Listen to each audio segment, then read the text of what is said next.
Perkenalkan, kami dari kelompok 4 yang terdiri dari Jospius Kumendong, Miracle Balamu, Ezra Mandolang, dan saya sendiri, Graciela Ranti. Pada kesempatan ini, kami akan mempresentasikan tugas akhir mata kuliah Sistem Basis Data dengan judul Perancangan Database Relasional menggunakan MySQL, NoSQL menggunakan MongoDB, dan Vector Database pada Sistem Manajemen Warnet. Baik, kita mulai dari latar belakang. Meskipun akses internet pribadi semakin mudah, warnet masih tetap dibutuhkan oleh masyarakat, terutama untuk kebutuhan gaming dengan spesifikasi yang tinggi, mengerjakan tugas, maupun akses internet dengan biaya yang lebih terjangkau. Namun, masalahnya, pengelolaan warnet saat ini masih banyak dilakukan secara manual. Hal ini membuat proses pencatatan rawan, terjadi kesalahan dan duplikasi data yang tentunya memengaruhi kualitas pelayanan. Oleh karena itu, dibutuhkan sebuah sistem basis data yang terstruktur, cepat, dan efisien. Dan sebagai solusinya, kami mengusulkan kombinasi 3 jenis database, yaitu MySQL untuk database relasional, MongoDB untuk NoSQL, dan Python sebagai vector database. Dan selanjutnya akan dilanjutkan oleh teman saya. Untuk implementasi MySQL, di sini kita menggunakan database sistem manajemen warnet. Di sini ada 6 tabel yang saling berrelasi: komputer, operator, paket, pelanggan, reservasi, dan transaksi. Nah, di sini kita bisa melihat untuk relasinya dengan foreign key.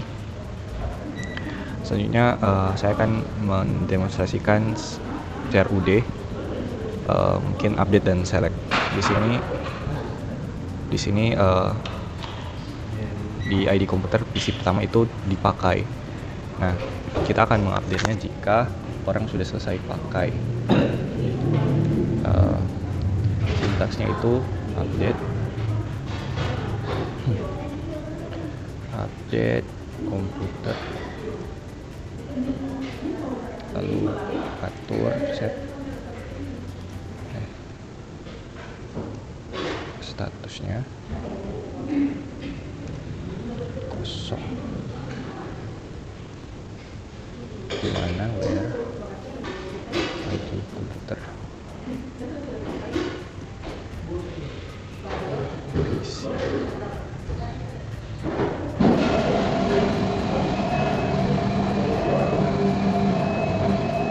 Nah, di sini sudah berhasil. Sebenarnya kita bisa melihat di sini statusnya sudah berubah, tapi jika menggunakan sintaks bisa select ID komputer, nama PC, status,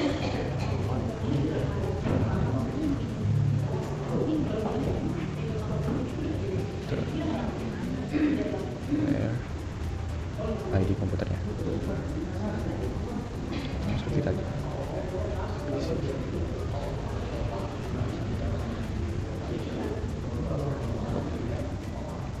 Ini untuk ID PC-nya dan statusnya menjadi kosong. Mungkin sekian dari pemaparan MySQL. Jadi MySQL di sini menawarkan struktur query di mana skema yang lumayan kaku namun sangat terjamin, dan relasi yang antar tabel yang sangat kuat. Ini cocok untuk sistem transaksi seperti warnet. Nah, mungkin selanjutnya kita akan beralih ke NoSQL yang mungkin mempunyai pendekatan yang lumayan berbeda. Dipersilakan. Baik, kita masuk pada bagian MongoDB atau NoSQL. Kami juga mengimplementasikan database yang sama menggunakan MongoDB sebagai pendekatan NoSQL. Perbedaan utamanya adalah MongoDB menyimpan data dalam format dokumen JSON atau JSON, bukan berupa tabel. MongoDB menggunakan collection sebagai pengganti tabel. Dengan collection yang sama itu pelanggan, komputer, operator, paket, reservasi, dan transaksi. Yang menarik, pada collection reservasi kami menggunakan embedded document, di mana data pelanggan, komputer, operator, dan paket langsung disimpan di dalam dokumen reservasi sehingga tidak perlu melakukan operasi join. Operasi CRUD pada MongoDB menggunakan perintah insert one file update one dan delete one.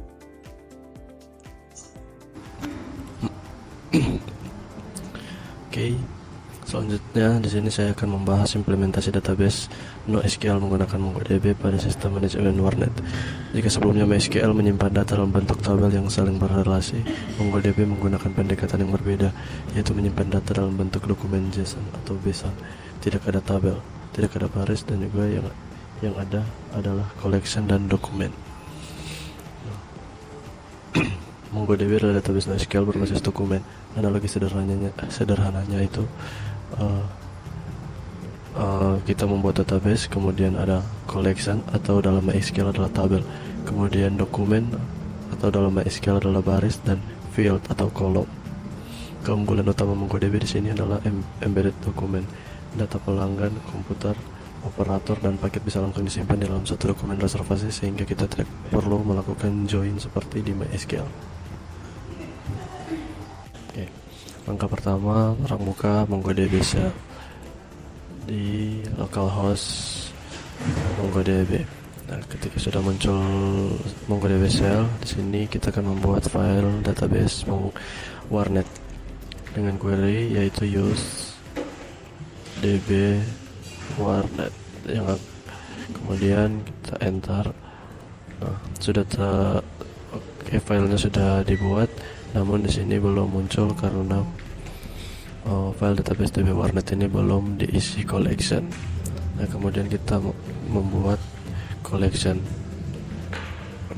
itu ya db create collection.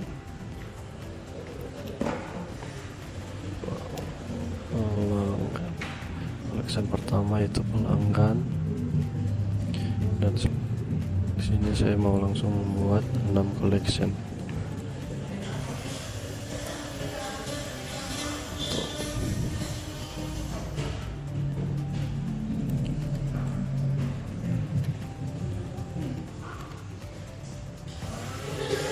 Sini ada pelanggan, kemudian ada collection komputer atau entitas komputer, kemudian ada operator, kemudian ada collection paket, kemudian collection reservasi,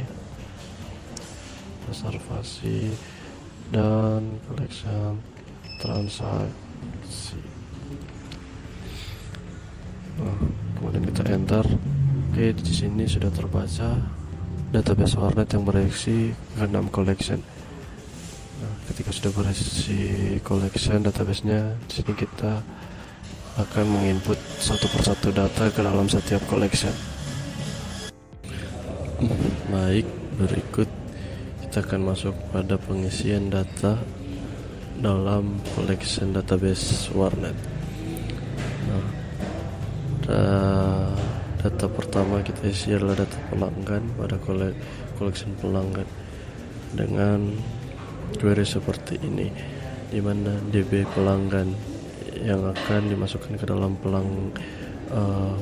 field atau kolom pelanggan dengan query insert one atau memasukkan satu data karena di sini hanya satu data. Kemudian kita enter, sudah dimasukkan ke dalam collection pelanggan dan sudah terbaca. Kemudian kita masukkan lagi data untuk komputer sama seperti query sebelumnya.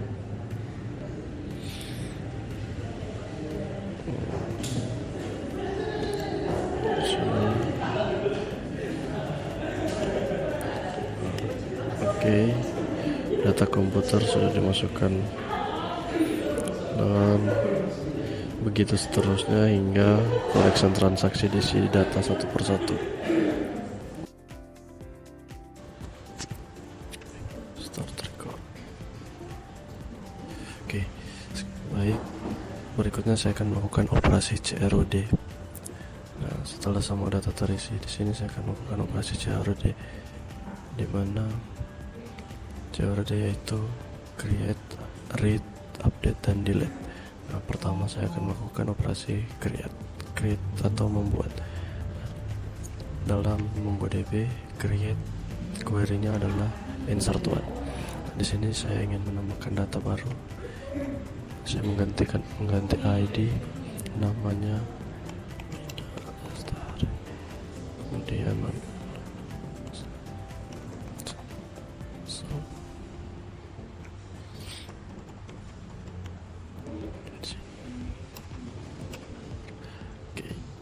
nah, perintah create sudah terjalankan dan di collection pelanggan tertambah satu data.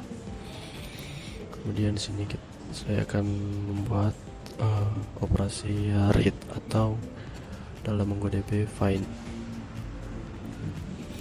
dengan di sini query-nya seperti berikut.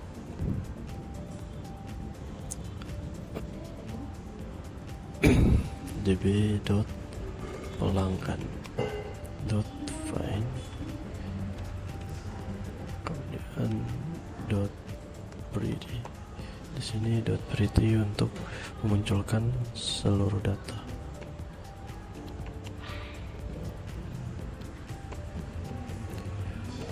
Oke.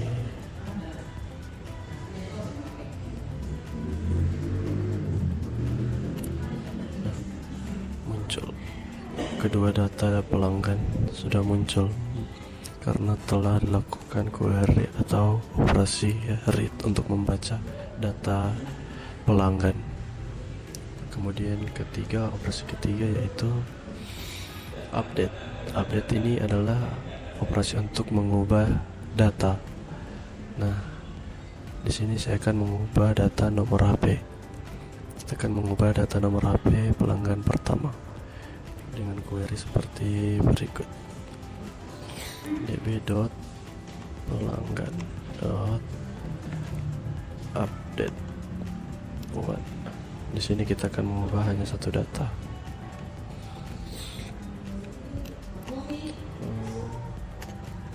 Oke. Di sini .id _id. Di sini saya akan mengubah data pelanggan dengan ID P001. Kemudian saya menggunakan setting nomor HP, nomor _HP menjadi yang sebelumnya 08134566 sampai 9, kita ubah jadi 0812. Oke, setelah sudah kita enter. Oke, datanya sudah berubah di sini. Nah, pelanggan dengan nama Andi Saputra dengan ID 001 tadi, sebelumnya nomor HP-nya 08123 sampai 9, sekarang jadi 08111. Kemudian kita ke operasi yang terakhir yaitu delete. Operasi delete menggunakan query seperti yaitu delete one. Nah, sama di db pelanggan. Di sini kita akan menghapus database pelanggan delete one. Kita masuk pada perbandingan MySQL versus MongoDB. Dari hasil implementasi keduanya, kami merangkum perbandingan antara MySQL dan MongoDB. MySQL menggunakan model relasional dengan skema yang tetap, relasi melalui primary key dan foreign key, serta query menggunakan SQL. Skalabilitasnya bersifat vertikal dan konsistensi datanya sangat tinggi, sehingga cocok untuk sistem transaksi. Sementara MongoDB menggunakan model NoSQL, dokumen yang schemaless atau fleksibel, relasi melalui embedded atau referenced dokumen dengan skalabilitas horizontal. Konsistensinya bergantung pada aplikasi dan lebih cocok untuk data semi terstruktur. Nah, kita masuk pada database selanjutnya, yaitu vector database. Jadi apa itu vector database? Vector database itu adalah database yang menyimpan data dalam bentuk vektor numerik atau bisa disebut embedding, yang dihasilkan dari model AI seperti Cohere atau OpenAI. Nah, embedding ini merepresentasikan makna dari teks. Jadi kita bisa mencari dokumen berdasarkan kemiripan makna atau bisa disebut cosine similarity, bukan hanya dengan kata kunci. Oh ya, di sini saya menggunakan Pincone sebagai cloud vector untuk menyimpan jurnal-jurnal yang akan dicari, dan saya juga menggunakan Cohere untuk embedding ya. Saya akan mungkin langsung demonstrasi untuk output dari proyek ini. Jadi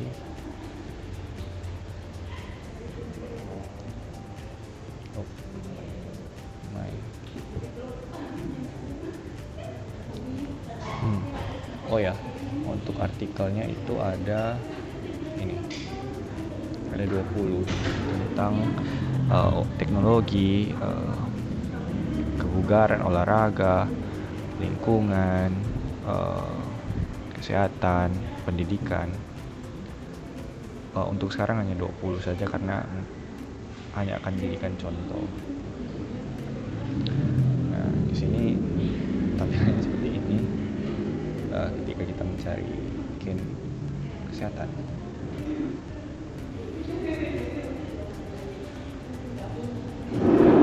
Dia akan mencari artikel yang mempunyai kemiripan dengan teks yang kita ketik. Di sini ada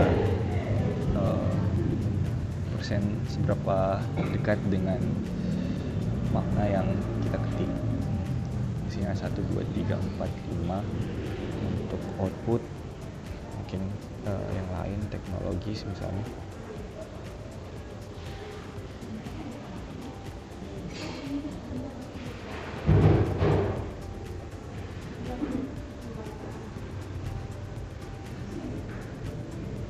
Atau mungkin cara mengurangi stres.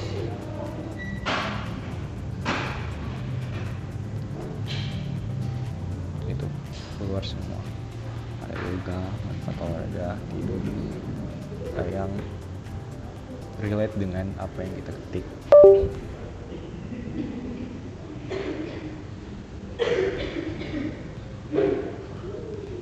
Nah, mungkin sampai sini saja penjelasan dari saya. Terima kasih sudah menyimak.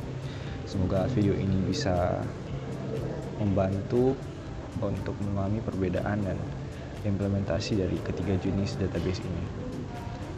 Semoga bermanfaat. Terima kasih.